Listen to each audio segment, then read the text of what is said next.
प्यारे बच्चों, आज आपका अगला टॉपिक जो होने वाला है वो है deduction of Coulomb's law from Gauss's theorem. जो आपका कूलम्ब्स लॉ का एनालॉगस आपका गॉसिस लॉ होता है, तो यहां पर आप लोगों को गॉसिस लॉ से आपने कूलम्ब्स लॉ निकालना है। तो स्किप करके वीडियो को ना देखिएगा, वीडियो को लाइक कीजिएगा, चैनल को सब्सक्राइब कीजिएगा और इसको ज्यादा से ज्यादा शेयर कीजिएगा, जिससे दूसरे बच्चों को भी समझने का मौका मिले।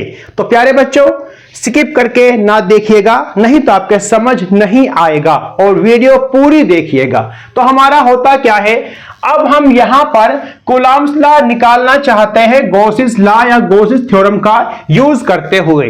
उसके लिए सबसे पहले हमको क्या करना है, सबसे पहले हम एक स्फीयर मान लेते हैं। सबसे पहले हम एक स्फीयर मान लेते हैं।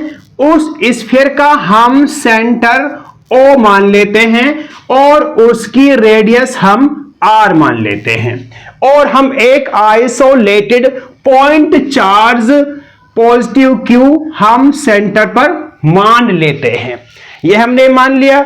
अब यहां पर हमारा क्या होगा, अगर हम यहां पर P पॉइंट मान लें और इस P पॉइंट पर इस आइसोलेटेड पॉइंट चार्ज की वजह से इलेक्ट्रिक फील्ड इंटेंसिटी निकालते हैं, तो उस इलेक्ट्रिक फील्ड इंटेंसिटी की डायरेक्शन अलोंग OP होगी, मतलब नॉर्मली आउटवर्ड होगी। कहां होगी? Normally outward electric field intensity की हमारी डायरेक्शन होगी। और हमने क्या किया था, हमने किया था कि हम इस P पॉइंट पर हम एक स्मॉल सरफेस एरिया मान लेते हैं। हम एक स्मॉल सरफेस एरिया मान लेते हैं, या फिर हम एक स्मॉल एलिमेंट यहां पर हम मान लेते हैं, जिस पे हमने नॉर्मल डाला, जिस नॉर्मल की डायरेक्शन आपकी इलेक्ट्रिक फील्ड ही की डायरेक्शन में है। ठीक है, तो हमारा यहां पर एक क्या हो गया, ये ds एलिमेंट हमारा यहां पर हो गया। तो जो हमने किया है इसको हम यहां पर लिख लेते हैं। और इसके अलावा हमारा क्या होगा, ये हमारा वो स्फीयर है जहां पर इसका डिस्टेंस सेम है। इसके हर पॉइंट पर, इस सरफेस पे हर पॉइंट पर इलेक्ट्रिक फील्ड इंटेंसिटी की वैल्यू आपकी सेम होगी। ठीक है, इलेक्ट्रिक फील्ड इंटेंसिटी की वैल्यू क्या होगी, सेम होगी। तो हम यहां पर हल्का सा इसके बारे में लिख लेते हैं। लेट अस कंसीडर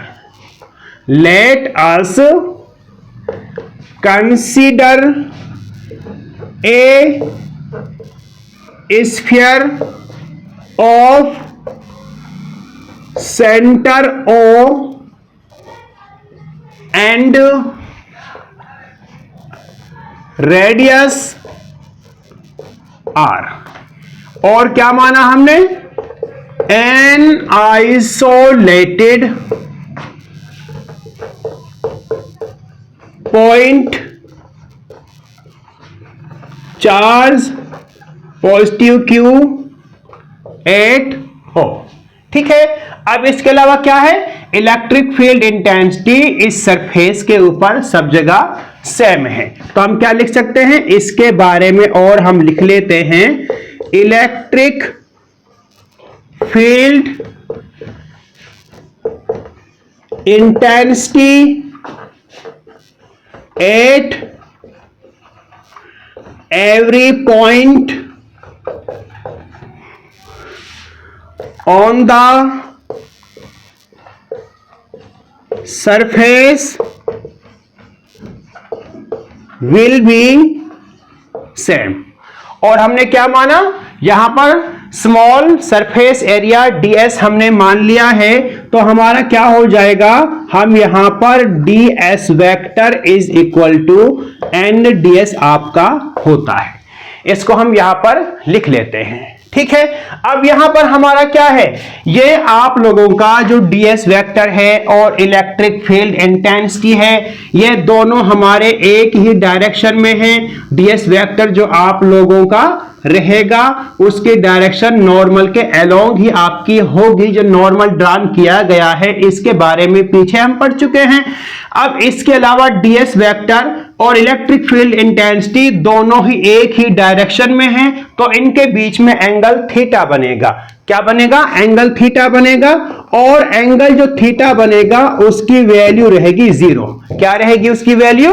उसकी वैल्यू 0 रहेगी। अब हम यहां पर क्या करते हैं, अब हम यहां पर इतना करने के बाद में गॉसेस लॉ का यूज करते हैं। तो हम क्या करेंगे? According to Gauss's law, according to Gauss's law, और गॉसेस लॉ हमारा क्या होता है? इलेक्ट्रिक फील्ड इंटेंसिटी या फिर electric field lines crossing the surface area, electric flux over a close surface is equal to one by epsilon times the charge enclosed by the surface. यह आपका electric flux होता है। Electric flux over a cross surface is equal to electric field lines cross the surface area is equal to one by epsilon times the charge enclosed by the surface, जो surface के अंदर जो charge हमारा रखा हुआ है। इतना हमारा हो गया। अब हमने यहां पढ़ा है इलेक्ट्रिक फील्ड इंटेंसिटी और डीएस के बीच में एंगल कितना बन रहा है? 0 डिग्री का बन रहा है। दोनों सेम ही डायरेक्शन में है, तो कॉस एंगल बनेगा। तो हम क्या कह सकते हैं? हम यहां पर कह सकते हैं EDS cos 0 is equal to Q by epsilon naught. ये आप लोगों का हो गया। cos 0 की वैल्यू 1 होती है, तो क्या करोगे? तो आपका क्या बचा? E आप बाहर निकाल लोगे। E आप लोगों ने बाहर निकाल लिया, और ये आप लोगों का सरफेस एरिया ds आप लोगों का हो गया is equal to Q by epsilon naught आपका हो जाएगा। और यहां पर चलो हम लिख लेते हैं, क्या लिख लेते हैं? Because cos 0 is equal to 1 होता है। cos 0 की वैल्यू 1 आप लोगों की होती है। तो इसके आगे जो सरफेस एरिया होता है, किसी भी स्फीयर का सरफेस एरिया हमारा क्या होता है? 4 पाई r का स्क्वायर। r उसकी रेडियस है, अगर उसकी रेडियस अलग है तो m, अगर उसकी रेडियस a है तो 4 पाई a स्क्वायर हो जाएगा। यहां पर r हमने रेडियस माना है, तो surface area 4 pi r square हो जाएगा। तो सरफेस एरिया क्या हो जाएगा? 4 पाई r स्क्वायर, क्योंकि ds का हमारा इंटीग्रेशन s हो जाएगा। s आपका सरफेस एरिया होगा। सरफेस एरिया हमारा होता है E इंटू 4 पाई r का square is equal to Q by epsilon naught. यहां तक आपका हो गया। अब यहां तक होने के साथ में आप लोग आगे क्या करते हो? इस 4 पाई r स्क्वायर को इधर की साइड ले जाएंगे, तो ये हमारा डिवाइड में हो जाएगा। तो क्या निकला? Electric field intensity is equal to 1/4 pi epsilon naught into Q by r का स्क्वायर। यही हमारा होगा। इधर जाएगा 4 पाई एप्सिलॉन नॉट हो जाएगा, Q बाई r का स्क्वायर हो जाएगा। इसको हम इस तरह लिख सकते हैं। तो ये हमारा हो गया। तो इसको होने के साथ में अब हमने यहां पर इलेक्ट्रिक फील्ड इंटेंसिटी को निकाल लिया है। तो इलेक्ट्रिक फील्ड इंटेंसिटी को निकालने के बाद में अब हम मान लेते हैं कि एक दूसरा पॉइंट चार्ज जो हमारे P पॉइंट पर है, तो हम क्या करते हैं? यदि if Q not point charge at P, so force will be, तो हमारा फोर्स क्या होगा? तो हमारा फोर्स क्या होगा? फोर्स आप लोगों का क्या हो जाएगा? अगर हम Q नॉट इस पॉइंट P पर मान लेते हैं, दूसरा एक पॉइंट चार्ज, एक आपका Q चार्ज हो गया, एक Q नॉट हो गया, तो दोनों के बीच में लगने वाला फोर्स आपका क्या होगा? तो फोर्स का हमारा फॉर्मूला क्या होता है? Force is equal to charge, जो हमारा चार्ज है, और ये हमारा इलेक्ट्रिक फील्ड इंटेंसिटी। क्योंकि आप लोग जानते हो इस Q नॉट चार्ज पे हमको फोर्स निकालना है। फॉर्मूला क्या होता है? Electric field intensity force on 0.4 या यूनिट टेस्ट चार्ज। तो हम F यहां रहेगा, फोर्स निकालेंगे तो Q नॉट इसके साथ में मल्टीप्लाई हो जाएगा, तो हमने यहां पर मल्टीप्लाई कर दिया। और इलेक्ट्रिक फील्ड इंटेंसिटी की वैल्यू आप लोगों के पास में है, तो इलेक्ट्रिक फील्ड इंटेंसिटी की वैल्यू आप यहां से यहां पुट कर दोगे, तो हमारे क्या हो जाएगा, F is equal to 1/4 pi F साइलन नॉट, आपका Q नॉट चार्ज हो गया और Q हो गया, उन दोनों के बीच का डिस्टेंस R का स्क्वायर हो गया। और यही आप लोगों का कूलम्ब्स लॉ होता है, यही आप लोगों का क्या होता है, कूलम्ब्स लॉ होता है। अगर यहां पर आप लोगों से डायरेक्शन पूछी जाए तो डायरेक्शन भी इसकी इधर की साइड होगी, along electric field intensity. I hope बच्चों आप लोगों के ये टॉपिक समझ आ गया होगा।